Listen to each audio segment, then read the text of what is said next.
Vamos a invitar a pasar al doctor Schaff. El doctor Schaff es el director del Departamento de Cirugía Torácica del Hospital de Hamburg.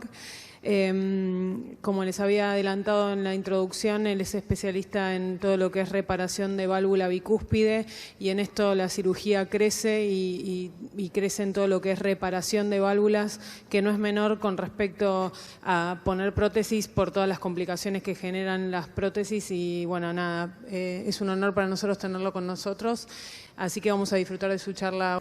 Hans, una pregunta de tu experiencia antes de pasar a tu charla. En tu centro, en Alemania, ¿hacen este tipo de test de fragilidad a los pacientes? Y si lo hacen, ¿cómo lo utilizan en la práctica? Excelente su pregunta. Creo que hay que hacer pruebas de fragilidad de manera regular. Además, en la actualidad, y esto no está nada bien, no lo hacemos. No sé si las pruebas actuales de fragilidad nos van a decir la edad biológica de una persona. Lo que hago es mi criterio clínico, le hablo, trato de entender sus actividades cotidianas. Y estoy de acuerdo, si el paciente biológicamente es joven, que si tiene una larga expectativa de vida, independientemente de la edad cronológica, hay que tomarlo en consideración al elegir el mejor tratamiento. Muy bien, vamos a movernos a la charla.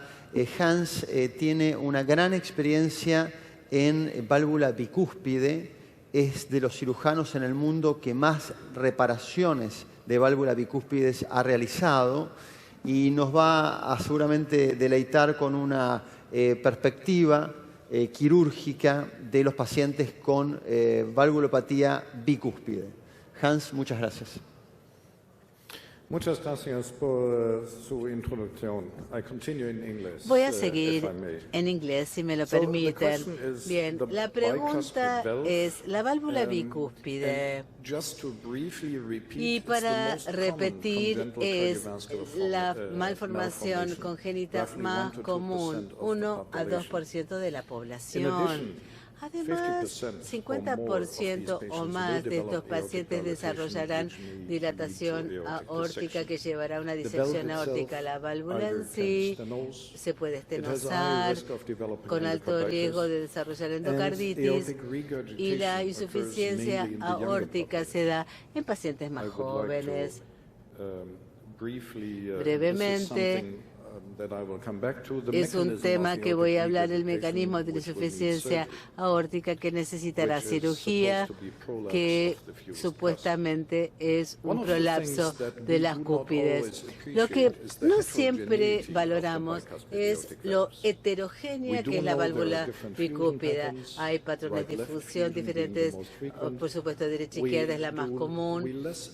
No valoramos tanto el hecho de que el grado de fusión puede variar, y tanto menos que la orientación de las comisuras de la válvula bicúspide variarán tanto.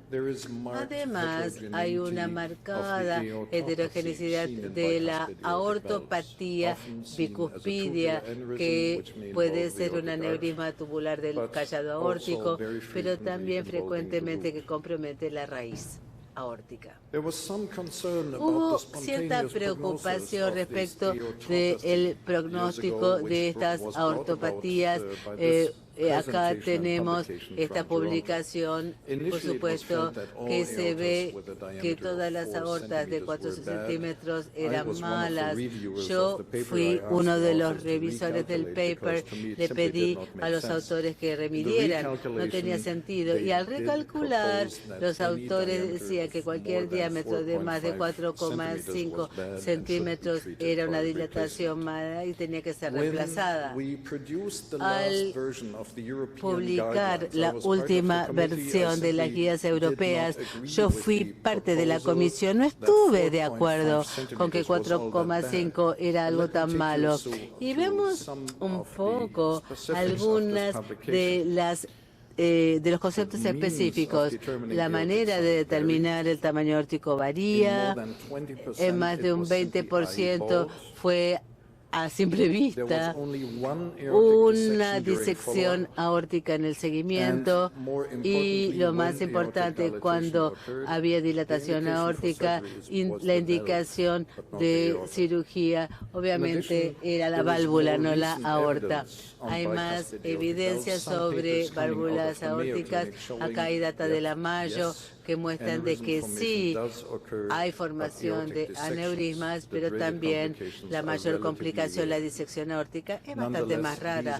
No obstante, las disecciones se dan a diámetros mayores, y es lo que ha llevado a la última versión de las guías europeas que indican que en válvulas bicuspídeas 50 milímetros de diámetro aórtico en pacientes con factores de riesgo, hipertensión, y 55 milímetros para otros es indicable para un reemplazo profiláctico.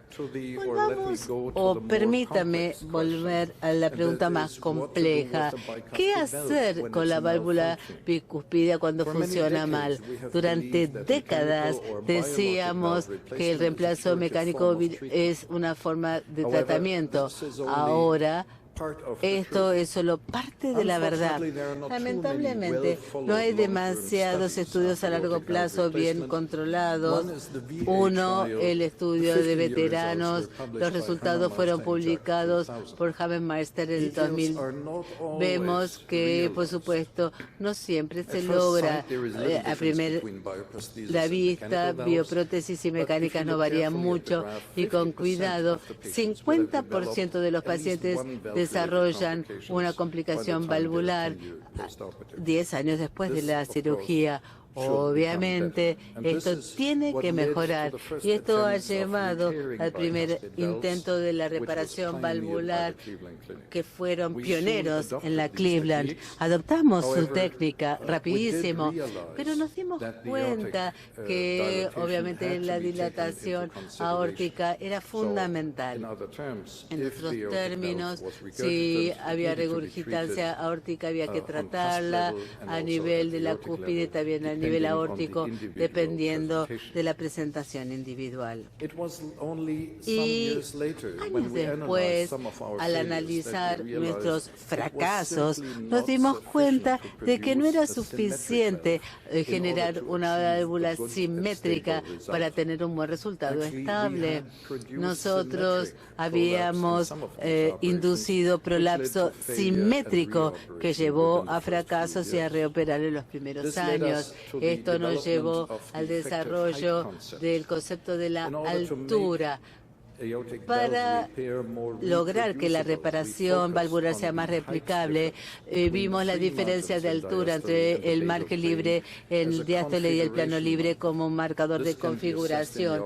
Se evalúa en quirófano con un calibrador, y obviamente la calibración es más replicable. Ahora, ¿por qué? O sea, reparando, hacemos algo bueno para el paciente, mejoraremos la expectativa de vida. Por otro lado, nuestra experiencia es que hemos evitado complicaciones en 84% a 10 años, que ha mejorado muchísimo los estudios de Habermeister. Además, los pacientes disfrutan una calidad de vida tanto mejor que con un reemplazo de válvula mecánica, y también de algunas biológicas también. No obstante, la complicación más vinculada a las válvulas en estas reparaciones es que ha fallado la reparación. Y analizamos un estudio cuidadoso de nuestra base de datos, tratando de ver predictores de fracaso para después poder mejorar las reparaciones a futuro. Algo muy interesante fue la orientación de las comisuras, menos de 160 grados. Acá es un factor de riesgo de fracaso. Otro, dilatación anular. Nosotros decidimos mejorar la reparación en estos sentidos. Desarrollamos una anuloplastía por sutura para reparar la válvula, para así acomodarnos mejores a los detalles anatómicos de la raíz aórtica. con esta anuloplastía pudimos mejorar y por mucho la estabilidad de la reparación aislada, y el PTFE es un material que se mostró superior y eliminó los fracasos iniciales que habíamos tenido en nuestros primeros pacientes. Y para poder cambiar la orientación de las comisuras, decidimos reemplazar la raíz, o en países con una raíz normal, plicar los senos para aproximar las comisuras y lograr bajar la orientación a menos de 80 grados, plicando la parte sinusal. Y los resultados morfológicos se ven en la vista de eje corto del eco. Los resultados funcionales muy positivos. En realidad pudimos eliminar mayormente estos preocupantes fracasos iniciales, y la estabilidad ha sido excelente con este enfoque 7 años después. Utilizando esta mejoría hemos podido mejorar y mucho la durabilidad a largo plazo de lo que serían reparaciones aisladas y combinadas de la aórtica bicúspide, o sea, combinada con un reemplazo aórtico también. Entonces, las 3 modalidades hoy permiten tener buenos resultados ya a 15 años.